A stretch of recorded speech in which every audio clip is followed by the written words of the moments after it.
días a todas y a todos. Un gusto estar en diálogo con la gente, investigadores y docentes de Jalisco y de Texas en esta conferencia sobre educación y cultura para crear saberes en torno al bien común. Ante que todo quiero agradecerles esta posibilidad de compartir algunos saberes en torno a la educación, a las problemáticas que nos unen a los americanos.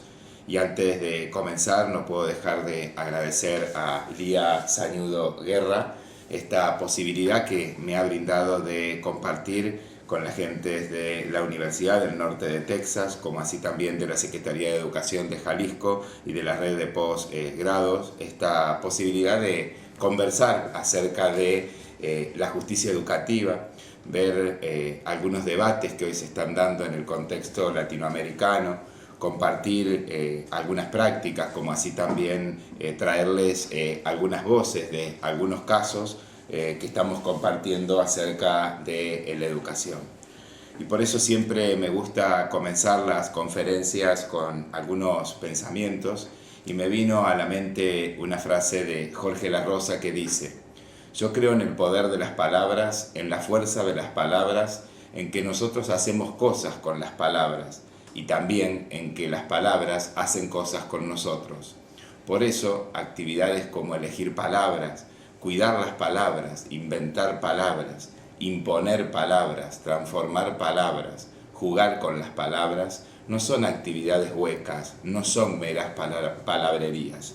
Por eso creo que esto nos invita a desarrollar con las palabras un conjunto de actividades que nos lleven a la reflexión, que a las palabras le demos significado, le demos sentidos a partir de esta vinculación entre teoría y práctica, a partir de una praxis emancipadora. Por ello me planteé como interrogantes para esta conferencia qué quería compartir con ustedes. Y esencialmente pensé en que no podía dejar de hablar de los escenarios que hoy están en nuestras vidas, y nosotros estamos inmersos en cada uno de ellos, pero desde una perspectiva sociohistórica, para poder situarnos y proyectarnos. Compartir con ustedes algunas ideas acerca de el modelo educativo, y cuando uno habla del modelo educativo, cómo poder construir un modelo de educativo justo, y esto me lleva a la justicia educativa, como así también poder recuperar directamente de los autores algunas voces de experiencias que están haciendo en el día a día justicia educativa. Y por último, tratar de hacer praxis, esa praxis con X que nos permite reflexionar acerca de la teoría y la práctica, fundamentalmente en la acción. Por ello, y para iniciar esta conversación, creo que hablando de los escenarios, ninguno hoy podemos dejar de ver que estamos viviendo una nueva época que está asignada por distintos cambios en lo político, cambios en lo económico, en lo cultural, en lo científico, en lo tecnológico, es decir, fundamentalmente cambios que involucran el todo social. Y fundamentalmente cuando uno ve el tema de la sociedad y la educación, vemos que hoy en las sociedades del conocimiento, como me gusta llamarlo, están emergiendo nuevas versiones de capitalismo. ¿Y por qué digo sociedades del conocimiento y no sociedad del conocimiento? Porque no creo que exista una única sociedad, sino que existen sociedades interconectadas que a partir de su identidad van dando sentido a la construcción de un conocimiento global. Por ello creo que hoy en educación nos estamos debatiendo entre los tiempos de solidez, de orden, de armonía, de consenso, de homogeneidad, de certezas, de estabilidades, con unos tiempos que son de fluidez, muchas veces de desorden, de dispersión, de conflictos, de heterogeneidad, de incertidumbres y de inestabilidad, que de una u otra manera van tensionando nuestras prácticas en estos tiempos. Pero si uno tuviera que pensar un poco qué está pasando en esta época actual para dar algunas características de este escenario, Yo diría que hoy tenemos presente fuertes quiebres sociales, como así también una conmoción cultural muy fuerte. En este sentido, y yéndonos al quiebre social, yo quisiera compartirles a ustedes algunas notas de este escenario de las Américas. Hoy, a pesar de todo el esfuerzo que venimos desarrollando, hay muchas personas que tienen necesidades básicas insatisfechas, y ahí debe ir nuestra mirada, nuestra perspectiva. Por otro lado, veo en los territorios, no solamente entre países, sino dentro de los mismos países y regiones, grandes diferencias en los territorios. Y esto me permite afirmar que hay abismo entre aquellos que pueden todo y aquellos que no pueden nada, lo que algunos sintetizan este abismo entre ricos y pobres.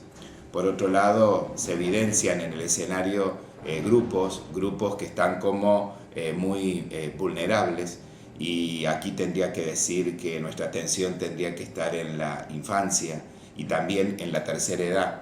Por otro lado, se ve una movilidad descendente. Antes, por ejemplo, tener un título significaba un trampolín, hoy solamente significa un paracaídas, como por ahí enunció Daniel Filmo en uno de sus escritos allá en la década del 90. Por otro lado, vemos a las sociedades como en movimiento, es decir, el Estado no interviene y las sociedades se organizan. Y esto nos lleva a la aparición de nuevas organizaciones sociales en defensa de los derechos humanos, como así también poder ver en nuestras calles, al transitar por nuestra América, mucha gente que está también al desamparo, jóvenes, mayores, niños, que merecen nuestra atención, merecen nuestra mirada en esta sociedad por ahí empobrecida, desigual y fragmentada. Pero particularmente en esta conferencia en la cual pretendemos vincular la educación con la cultura, me pareció importante hablar de la conmoción cultural, ¿no? Es decir, el auge que hoy tiene el consumismo, y pareciera ser que todo tiene que tener respuesta ya y todo se puede comprar para solucionar todos los problemas que tenemos, con una educación que requiere tiempos. Nos estamos debatiendo con lo inmediato, con que todo tenemos que tener respuesta ya, hoy, aquí, al instante. Entonces este auge del consumismo está atravesando nuestras prácticas educativas, nuestras prácticas sociales. Por otro lado, a esto se suma la fuerte presencia que hoy tiene la televisión en nuestros hogares, en nuestras vidas, y particularmente vivimos, y digo particularmente porque está atravesando nuestras prácticas, esto de estar conectados a Internet. Esto implica nuevas formas de pensar, nuevas formas de sentir, nuevas formas de hacer que de una u otra manera están atravesando nuestras prácticas educativas. Y a todo esto podríamos sumarle también la simetría que existe entre niños y adultos. Pareciera ser que no hay límites, que todos somos iguales, y muchas veces nuestros niños, nuestros jóvenes, nos están pidiendo límites, nos están pidiendo un adulto que pueda orientar, que pueda acompañar. Es decir, que esto de el quiebre social, esto de la mirada puesta en la conmoción de lo cultural, me permite afirmar, como dice Enrique Bambossi, que nos estamos debatiendo entre ciudadanos y habitantes. Y son habitantes aquellas personas que hoy están buscando un lugar en el mundo y no lo encuentran, es decir, los excluidos. Y son ciudadanos aquellos que conocen fundamentalmente sus derechos, sus obligaciones, y que podríamos decir que son los incluidos en esto de las sociedades de conocimiento. Por eso, en el marco de esta conferencia que he titulado en esto de buscar la justicia educativa, los debates, las prácticas y los docentes, me planteo en este escenario cómo ser justo en estos tiempos, cómo ser justos en la educación. Como siempre me gusta acudir a la literatura para poder pensar, me vino a la mente algunas actitudes que Mempo Giardinelli deja trascender en su libro El País de las Maravillas, cuando dice que ante esta situación, ante este escenario que acabo de describir, nos quedan como tres actitudes fundamentales. La primera actitud es contemplar y quedarnos mirando cómo todo se viene abajo, y tomar una postura más vale contemplativa, de solamente verlo desde la reflexión y no poder salir de esto. Por otro lado, es huir, sacar el cuerpo, decir esto no es para mí a los fines de no ser aplastado, como él dice, por los escombros. Y la tercera, que es la que quiero asumir con ustedes, es la de recuperarse enseguida, evaluar los daños y ponerse de inmediato a reconstruir. Porque realmente, como dice también Gabriel García Márquez, ante esta realidad sobrecogedora que a través de todo el tiempo humano debió de parecer una utopía, los inventores de fábulas, que todo lo creemos, nos sentimos con el derecho de creer que todavía no es demasiado tarde para emprender la creación de la utopía contraria, una nueva y arrasadora utopía de la vida, donde nadie pueda decidir por otros hasta la forma de morir, donde de veras sea cierto el amor y sea posible la felicidad, y donde las estirpes condenadas a 100 años de soledad tengan por fin y para siempre una segunda oportunidad sobre la tierra.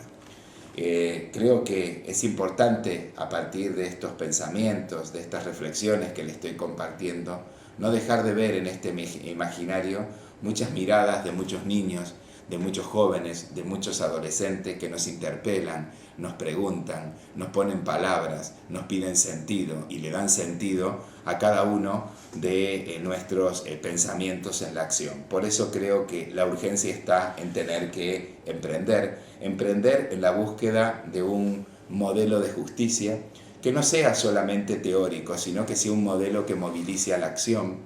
Y por ello quiero compartirle algunos postulados desde la perspectiva de algunos principios para poder pensar esto de la justicia educativa. Y siempre que uno comparte estas ideas, estos pensamientos, estas miradas, creo que es bueno referenciarse desde algunos lugares teóricos. Y por ello, lo que yo les voy a compartir tiene una inspiración fundamental en uno de los últimos libros que salió sobre cómo construir justicia educativa de Veledas, Rivas y Mesadra, que nos ponen en tensión y nos hace pensar, nos hace reflexionar para poder proyectarnos. Pero sumado a ello, creo que hay otros autores como Amartya Sen, Fraser, Redwell, Bourdieu, Bernstein, Dubé, Feuerstein, Kommel, Gardner, Perkin, Freinet, Freire, Dewey, entre otros, que desde la filosofía, desde la política y desde la pedagogía nos interpelan y nos ayudan a pensar en esto de cómo poder construir justicia educativa. Y por eso, cuando quiero presentarles algunos postulados y algunas ideas para pensar lo educativo, me parece importante decir que los presento como esas ideas de donde algo fluye, de donde algo puede emanar, de donde algo puede surgir para poder pensar esto de hacer sistemas educativos más justos. Y no solamente pensarlo desde los macrosistemas, sino también pensarlo desde la propia escuela, preguntarnos cuán justos son nuestras prácticas educativas. Por ello, uno de los postulados fundamentales en torno a la justicia educativa tiene que ver en considerar a la educación como un derecho, aquel derecho humano fundamental que posibilita la adquisición de los otros derechos. La educación, dice Veleda y otros autores, no es solamente una cuestión de mérito, mercancía o don. No solamente tiene que ver con las personas que puedan tener derecho a poder acceder, no solo tiene que ver con aquellos que tienen ciertos recursos económicos que le permiten acceder, y no solo tiene que ver con aquellos que tienen un don, tienen una cualidad para poder aprender y desarrollarse, sino que es un derecho indivisible y exigible que tienen todos los ciudadanos. Y por ello, esto requiere de un Estado que esté presente, que esté comprometido con esta tarea. Por eso creo que en esto de poder construir justicia educativa hace falta poner el acento en que existan presupuestos suficientes, que haya escuelas y docentes necesarios para el desarrollo de la tarea, infraestructuras y recursos para desarrollar la tarea educativa. No solamente pensar en el acceso geográfico, sino en el acceso económico, material, y yo diría aún también en el acceso curricular. Por otro lado, pensar en el acceso a una oferta que sea pertinente y relevante, es decir, pertinente, que tenga en cuenta a los sujetos y a los contextos en los cuales está destinado y para lo cual haya que adaptar y transformar ciertas propuestas, como así también una cuestión de relevancia. Y cuando digo de relevancia es que realmente sea útil, que le sirva, que la gente vea que contribuye, que se puede aplicar, que son capacidades para poder poner en acción.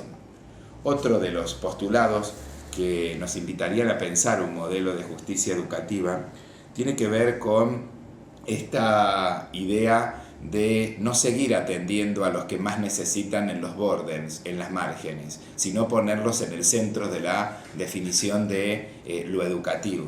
Y esto implica fundamentalmente dejar de atender a los que más necesitan con políticas compensatorias que solamente apuntan a dar más a los que menos tienen y desde la periferia para atender sus déficits, sino colocarlos en el centro a partir de políticas socioeducativas que piensen que estas personas y que fundamentalmente pongan en acción tienen potencias. Y esto requiere fundamentalmente de la generación de condiciones materiales y yo diría también simbólicas para el desarrollo del aprendizaje y la organización institucional, la pedagogía y el currículum. Requiere un cambio en nuestras prácticas.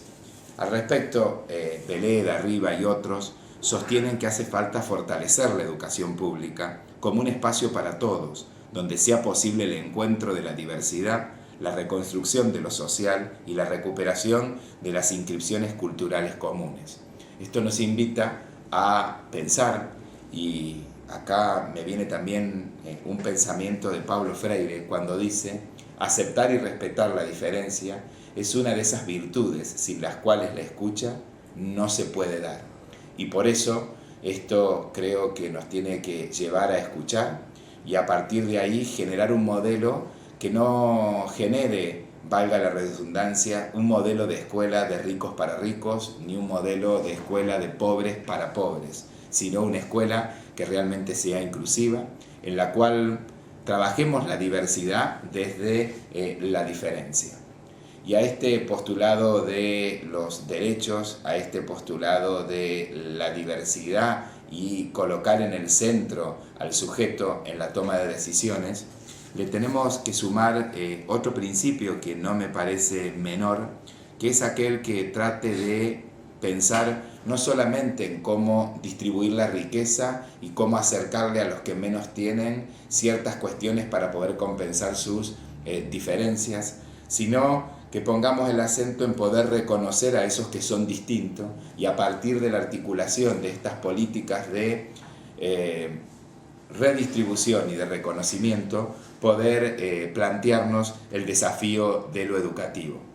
Porque como dice Daniel Pennack, muchas veces estadísticamente todo se explica. Es fácil decir el 20% de los chicos no asiste a la escuela, el 30% repite, no todos terminan la secundaria y ponerle un número. Pero cuando uno pone y ve el rostro de esos chicos que no están en la escuela, aquellos que repiten, aquellos que no tienen oportunidad, empieza a encontrarle desde la cualidad un sentido a nuestras prácticas, a nuestras reflexiones y a nuestra acción. Por eso creo que articular en la acción las políticas de redistribución y las políticas de reconocimiento hoy pasa a ser como algo clave. Porque cuando uno solamente piensa en cómo redistribuir, vamos a seguir sosteniendo particularmente las injusticias, porque vamos a seguir pensando solo en clases sociales, clases altas, medias o bajas. Y también cuando uno pone solamente el acento en el reconocimiento, de reconocer que el otro no puede, pone en escenario las políticas de identidad. Pero ojo que aquí también se puede ser injusto porque a veces nos quedamos solamente en el plano de lo simbólico. Por eso creo que hoy las políticas socioeducativas deben poner en el escenario esto de articular la redistribución con esas políticas de reconocer que el otro existe, es un ser distinto, con capacidades para poder desarrollarse en una determinada situación. Y esto me lleva a pensar en otro postulado, en otro principio que pone su acento en el desarrollo de las capacidades. Es decir, acá tener presente que no solo tener ciertos conocimientos o tener oportunidades para estudiar es suficiente, sino que deberíamos poder ver cómo medir que todo lo que nosotros estamos haciendo trate la persona de poder concretarlo en la acción. Porque a veces tenemos acceso al conocimiento, tenemos oportunidades de poder ir a la escuela, pero lo que aprendemos no lo podemos utilizar y no podemos transformar nuestra vida ni de las comunidades en las cuales estamos inmersos. Esto supone abandonar un poco la cultura por ahí utilitarista y meritocrática, que de una u otra manera viene atravesando nuestras prácticas educativas en el contexto latinoamericano. Cuando digo superar el postulado de la concepción utilitaria de la justicia, yo digo que no solamente asociar la calidad a la eficiencia y a la eficacia, creer que tomamos una prueba en la escuela y que a partir de esa prueba ya el alumno aprendió y tiene capacidad para, sino tratar de generar todos los dispositivos necesarios para que el alumno pueda aprender en situación y pueda aplicar lo que está aprendiendo en las resoluciones de las propias cuestiones que acontecen en su vida. Como también tratar de superar esa concepción por ahí un poco meritocrática, que creer que porque todos los chicos están en la escuela y todos se los trata por igual, todos van a poder aprender, olvidándonos de la condición social que cada uno de ellos trae, de las condiciones culturales que cada uno de ellos trae. Por eso me parece aquí como clave esta perspectiva de trabajar el reconocimiento de ese origen social que tienen nuestros alumnos y a partir de ahí generar climas de confianza. Y también me viene a la mente una frase de Cornu cuando dice: la confianza es una apuesta a la conducta futura del otro y en este sentido una relación con lo desconocido. No sé lo que el otro va a hacer, confío en él. Aun cuando no sé qué hará, le abro las puertas, le hago lugar, le entrego mí y escucho su palabra. En definitiva, confío. Yo creo que hoy para desarrollar las capacidades en nuestros alumnos, en nuestras sociedades, necesitamos confiar, porque si no hay confianza, no va a haber proyecto común ni tarea colectiva que nos lleve a una mejor escuela, a una mejor educación. Por eso, compartiendo con Dubé, me gusta más hablar de igualdad de condiciones que de igualdad de oportunidades.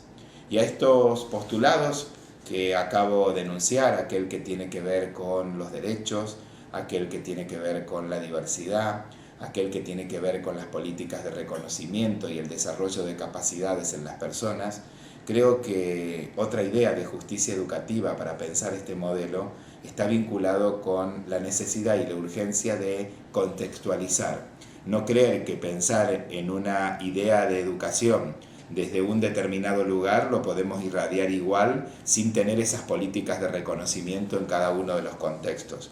Y a mí me gusta mucho pensar, y siempre lo hago en mis clases de política educativa y en el marco de mis investigaciones, que uno en cada contexto puede escribir un texto.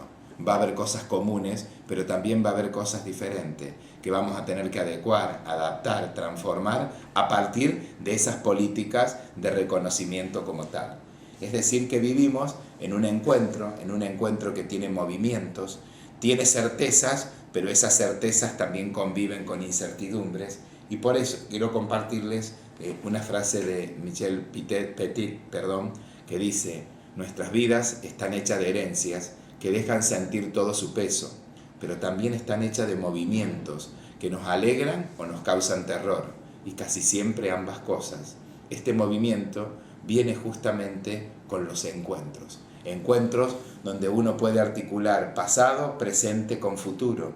Y acá el filósofo Derrida diría: qué importante cuando tomamos decisiones en el aquí, en el ahora, en este contexto, tengamos en cuenta a los que hoy no están, es decir, a los que murieron, pero fundamentalmente a aquellos que aún no nacieron, porque todo lo que nosotros hagamos en este contexto, en esta situación, con lo común y lo diverso, nos va a permitir proyectar y beneficiar a las generaciones que hoy todavía no viven en el planeta Tierra.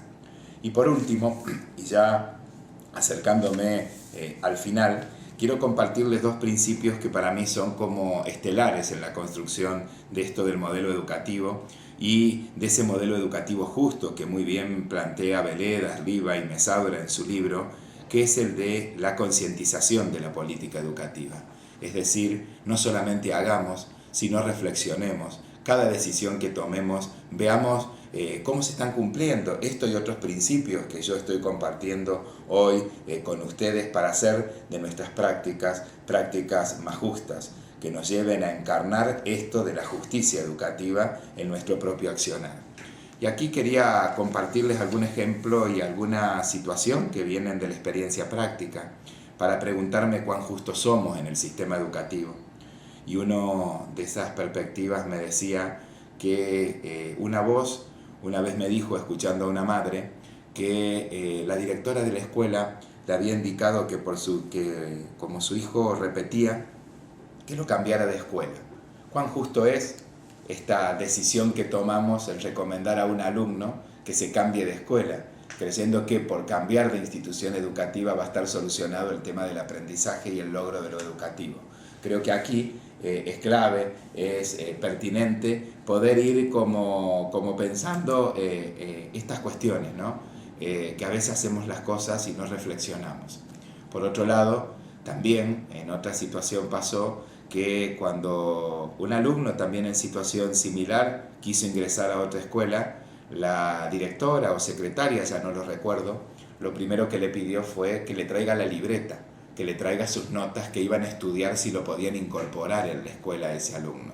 Acá también nos deberíamos preguntar cuán justos somos en virtud de los principios que hemos trabajado acerca de la justicia educativa. Pero también, por suerte, me encuentro con docentes, con directivos, que cuando un alumno en esta situación se llega a las escuelas, directamente le dice, vení, no le piden la libreta, no le piden los datos, eso viene como complemento, lo reconocen, le presentan sus amigos, le presentan sus docentes, los colocan en el aula y los ayudan a partir del encuentro a poder aprender, a dar sentido a sus prácticas. Y creo que esto, en voces de los autores, podríamos decir como Veleda y otros, dicen en su libro una frase que a mí me impactó mucho: articular los compromisos y escuchar la voz de los excluidos. Y acá viene el séptimo principio, la necesidad de trabajar en red. La escuela no está sola, no puede resolver todo, sino cómo se vincula con el contexto, con otras organizaciones, dando la voz y fundamentalmente recuperando la voz para la toma de decisiones a partir de la construcción de distintas propuestas en esto que podemos llamar la sociedad educadora hacia la cual marchamos y vamos construyendo distintos modelos. Pero como les dije en el inicio, quería compartirles a ustedes algunas voces directamente de sus autores y por eso he pensado en compartirles una experiencia que encarna estos principios de justicia educativa para poder reflexionar y no solamente quedarnos con el juego de las palabras, sino a las palabras darles sentidos en un contexto y permitirnos fundamentalmente reflexionar. Y por eso esta experiencia que tiene que ver en cómo un Estado conjuntamente con su sociedad toman una decisión en el sentido de poder recuperar a aquellos chicos con sobreedad de la escuela secundaria para que puedan terminar la educación obligatoria en la República Argentina. Y este caso es el caso de Córdoba, un lugar en el mundo donde ha generado un programa de terminalidad e inclusión educativa para atender a esa población de 14 a 17 años. Y antes de comenzar, quiero también traerles un pensamiento para que movilicemos nuestras ideas, movilicemos nuestro accionar que dice: desde que los profesores empezaron a tratarle como un buen alumno, un buen estudiante, él se convirtió de veras en uno. Para que la gente merezca nuestra confianza, hay que empezar por dársela. Yo creo que cuando uno confía en el joven, confía en el otro, confía en los docentes, confía en las organizaciones que hoy tienen el compromiso con la tarea educativa, como lo dice Pagnol, uno puede lograr objetivos, cumplir esto del modelo de justicia educativa, y yo digo más que cumplir, comprometernos con esa construcción a diario de la justicia educativa. Por eso ahora los invito a escuchar las voces y ver las imágenes de coordinadores, de docentes y de jóvenes que participan de lo que creativamente Córdoba en Argentina lo ha llamado PIT 14 a 17.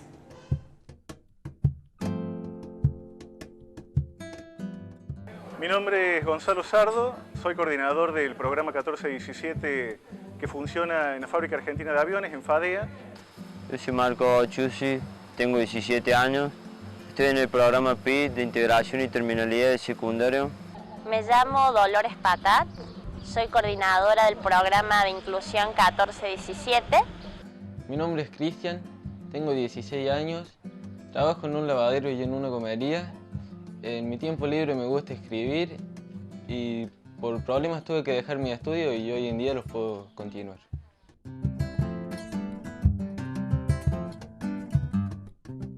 Si bien formamos parte del IPEN 165, yo creo que al ser algo nuevo, también hay profes que vienen de afuera, entonces al principio hubo resistencias con el uso de algunos espacios, con el uso de algunos recursos de la escuela, pero bueno, de a poco nos vamos acomodando.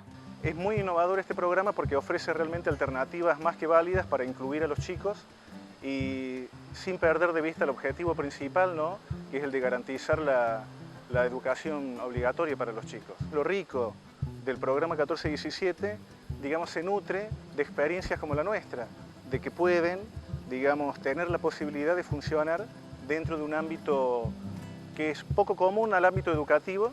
Por ejemplo, nosotros estamos dentro de un ámbito de producción, donde se producen ni más ni menos que aviones. Es diferente en varios aspectos, así, porque vos tenés acá el colegio y no te queda de año, sí o sí pasa, porque son las materias que te va quedando. Si vos tenés aprobado todas las materias, pasa a otro punto, así.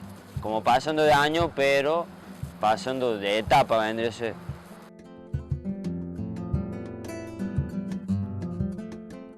Hay muchos de nuestros alumnos que trabajan, son peones de albañiles, trabajan en lavaderos, chicas que trabajan como empleadas domésticas, como niñeras. Entonces, bueno, a veces sí tenemos un poco de consideración con respecto a sus 15, 20 minutos de llegada tarde. Son piolas, digamos, pero se dan con un caño como en todos lados, pero bueno. Este programa, el programa 1417, parte de la premisa de que trabaja con una gran diversidad en el aula. No la niega, sino que justamente abre sus oídos a escuchar lo que tienen los chicos que decir. Porque aún no lo entienden mucho, acá entienden que hace mucho que no estudian, entienden todo. Yo llego tarde, yo acá a la escuela llego a las 7:15, 7:30 y dejan pasar como saben que trabajo, ¿sabes? Y a la hora de encarar el trabajo, la planificación del trabajo con ellos, justamente atender esa diversidad, no negarla, encararla, si se quiere, desde un punto de vista creativo, para que ellos también puedan convivir en el interior, digamos, de un aula, donde justamente lo que prima es la heterogeneidad.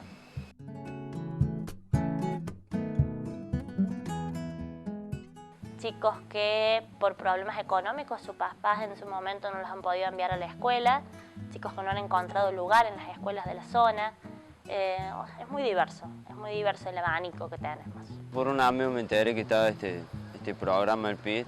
A mí me habían anotado en una lista para entrar ya al curso ese cuando lo abrieran. Y al otro día, bueno, yo fui y ya me dijeron que no había más vacantes, que ya estaba todo lleno. Y hoy, enojado, me fui de ahí porque yo fui uno de los primeros días y me dijeron que iba a haber lugar porque iban a abrir otro curso y todo. Y claro, y terminé quedando afuera. De 12, 13 años ya estaba trabajando.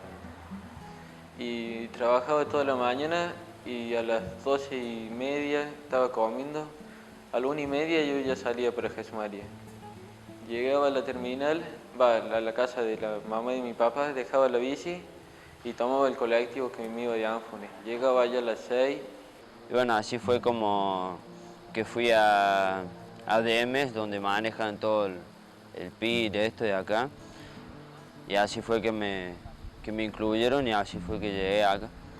Entonces entraba a la escuela a las 6:30, después comía todo en la escuela como tenían pay cortado.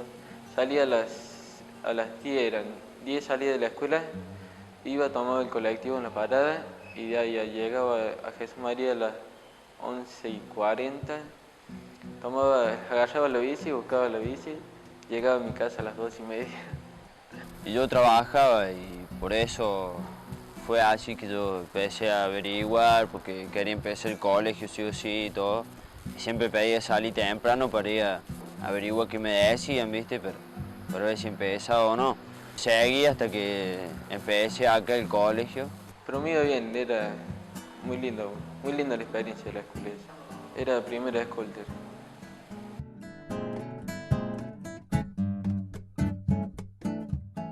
Que se les ha abierto un espacio, que se los ha reconocido, que de repente no tenían un lugar y ahora lo tienen, que como te digo, se resisten a veces de irse, se quedan a acompañarnos, vienen antes para hacer cualquier tipo de tareas con nosotros. Afortunadamente, en nuestros alumnos, que ya está incorporado y está interiorizado el valor de la educación en ellos como una herramienta de progreso social. Estos chicos si no tenían que esperar a llegar a tener la edad suficiente para ir al SEDMA y los tenemos acá estudiando y contenidos dentro de una escuela. El tiempo que pasan acá es muy importante para ellos, muy importante.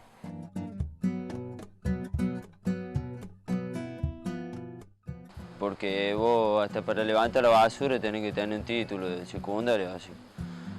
La primera semana fue como para incorporarse al grupo y después la tarea que dio era escribir un cuento. Teníamos que elegir unos personajes que los dio ella y entre ellos estaba el basilisco.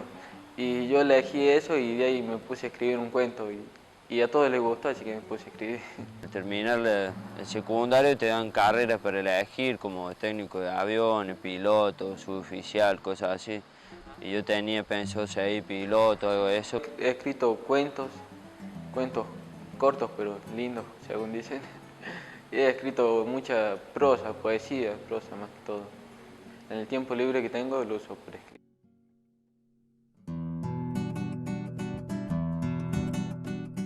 El fracaso escolar no existe dentro del programa 1417 porque justamente permite romper con ciertas rigideces que tiene la escuela secundaria común, que permite que los docentes se vayan un poco ayornando a la realidad del chico y el chico un poco, gracias a la flexibilidad del programa, logra, digamos, ir haciendo su trayectoria sin inconvenientes. Cuando veo así chicos que estudian y trabajan, me sensibilizo mucho porque me hace acordar a mi propia historia. Y bueno, y gracias a eso pude ir progresando y fui a la facultad y demás. Y bueno, entonces es bastante movilizante porque yo lo pude hacer y creo que vale la pena. Por eso estoy acá y por eso le peleo, porque sé que se puede. Tenés que poner el mismo esfuerzo que si fuese secundario, porque lo mismo si no te esforzas, más vale que para qué venís o no.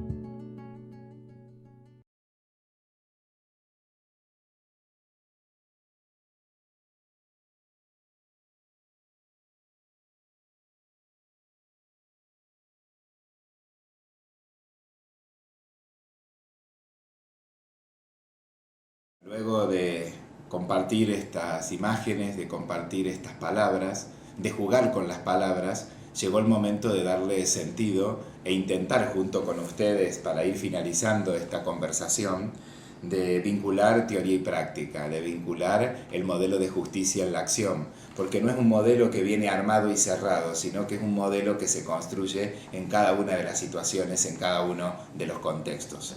Esto que hemos compartido me permite decirles a ustedes que a partir de una política de reconocimiento de un grupo de jóvenes que no habían hecho la secundaria o que la habían transitado y habían abandonado, se ha generado una posibilidad a partir de este programa de 14 a 17.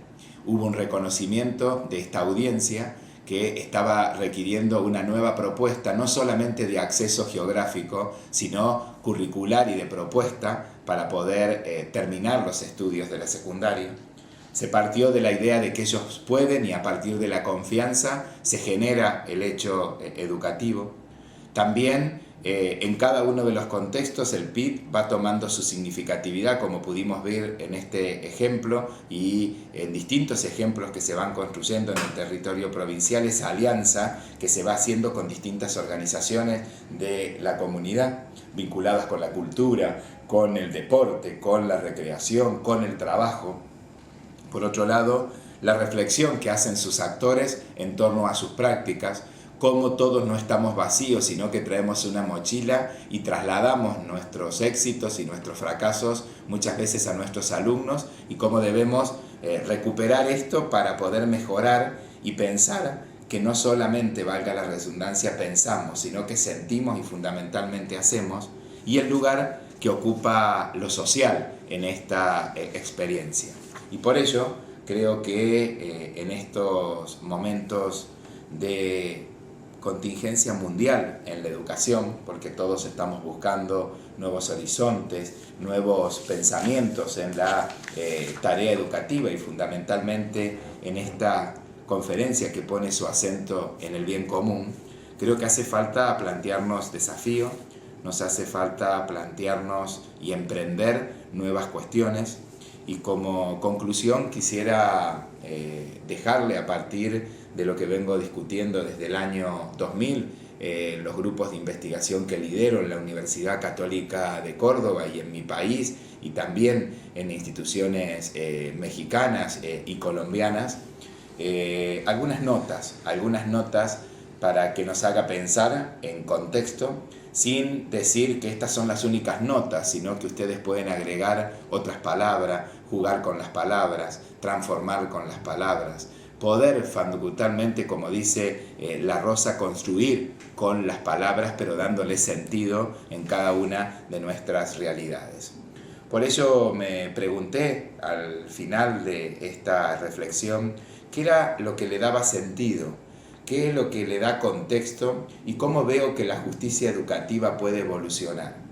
Y en ese sentido, cuando me pregunto acerca de el sentido de la justicia educativa, digo que el sentido está dado por cómo le permitimos desde la escuela, desde las instituciones, desde los sistemas educativos, a nuestros alumnos que se puedan apropiar de aquellos aprendizajes que consideramos fundamentales, es decir, de aquel conjunto de saberes que el alumno no va a poder aprender solo en la vida, sino que necesita de la mediación del escolar.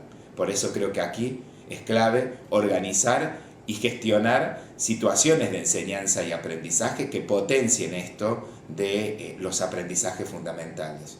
Y para ello creo que también hace falta diversificar las experiencias educativas, es decir, no solo profesor explicando, sino involucrar otras formas de enseñar, otras formas de aprender, y poner el acento fundamentalmente en lo que son las políticas de enseñanza, tanto a nivel macro como a nivel escolar. Pero esto también va a adquirir sentido en nuestra práctica y en este modelo de justicia si nosotros podemos elaborar y hacer evolucionar dispositivos que le permitan a los alumnos ingresar, como también reingresar, progresar y egresar de los estudios, es decir, poner el foco en la trayectoria educativa. Y para eso, como estuve diciendo y estuve compartiendo algunos pensamientos, hace falta tener confianza, hace falta proyectarse, creer que el otro puede, porque cuando uno ve en el otro que el otro no puede, seguro que esta enfermedad nos trae mortalidad de certezas y por ende parálisis en nuestras propias prácticas. Por otro lado, también me planteé como pregunta cuál es el contexto que puede llegar a facilitar esto del modelo de justicia educativa. Y creo que en ese sentido hace falta propiciar ambientes que faciliten el aprendizaje. Y esto me parece clave. Si hay un clima de desconfianza, no hay proyecto. Si hay un clima hostil donde uno impone y el otro acata, tampoco es posible educar. Creo que hace falta generar un clima institucional favorable en torno al aprendizaje, para que cuando uno ingresa a una institución educativa pueda, con el solo hecho de ver sus paredes, de ver cómo transita, de ver el trato que se tienen los distintos actores, que se está evolucionando en una tarea mucho más humana. Y por eso creo que acá le hago una invitación a que cuidemos a esos jóvenes, pero fundamentalmente que también pongamos en escena lo social y lo emocional, porque muchas veces esto queda en la puerta de nuestras instituciones. Y por otro lado, creo que también hace falta en esto del contexto generar condiciones materiales, pero me he dado cuenta que tampoco estas son totalmente suficientes y que hacen todo, sino que también generar condiciones simbólicas para el desarrollo del aprendizaje. Y por último, preguntarme también cómo hacer evolucionar estos dispositivos. Y cuando uno ve cómo van evolucionando estos dispositivos, no escapa a mí la necesidad y la urgencia de fortalecer la docencia. Y esto es asumir un desarrollo profesional íntegro, que no solo se da por los cursos, sino también nos demos tiempos para poder reflexionar sobre estos principios que le compartí acerca de la justicia educativa. Y por último, no olvidarnos que la escuela no está sola, que es necesaria su inserción en la trama de la comunidad, es decir, en el entorno, que esté vista trabajando con otros y no sola. Solamente me resta decirle a Jalisco y a Texas, decirles a México y a Estados Unidos, gracias por esta oportunidad de compartir un saber y ojalá el futuro nos encuentre en sistemas educativos más justos para todos. Muchas gracias.